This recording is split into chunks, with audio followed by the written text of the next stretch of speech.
After World War II, tension increased between former allies and created fear and anxiety during the rebuilding of the Western nations. The Soviet Union started to control surrounding countries despite the orders of the Western nations. However, the United States realized the threat of communism and wanted to terminate it. Therefore, the Truman Doctrine was created on March 12, 1947. Communism was not only spreading to nations surrounding the Soviet Union. Jefferson Caffrey, the American ambassador to Paris, reported that there was immense support for communism after a series of labor strikes. France's economic reconstruction was very slow, and that made the French reconsider different forms of government. Similar ideologies occurred when there were recessions in Russia and Germany after World War I. The seeds of totalitarian regimes are nurtured by misery and want. They spread and grow in the evil soil of poverty and strife. They reach their full growth when the hope of a people for a better life has died. We must keep that hope alive. Political leaders in France were enthusiastic about the Truman Doctrine because it would impede the growth of the French Communist Party.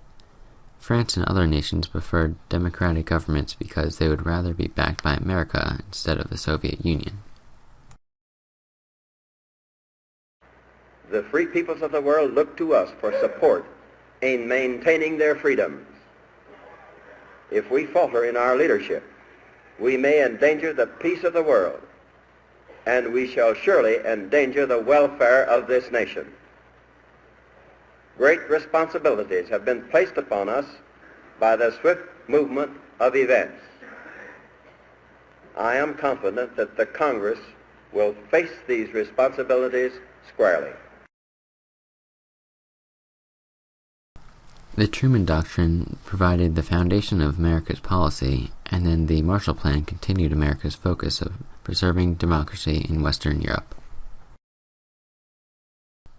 Caffrey's telegram reveals the recent support of communism in France, and then the relief in the French government after the Truman Doctrine was created.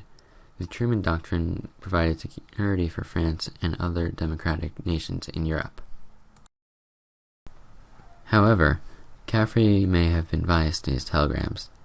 Caffrey was a member of Wilson's entourage in Paris during the Versailles Conference of 1919, so he could have similar ideas to Wilson surrounding foreign affairs.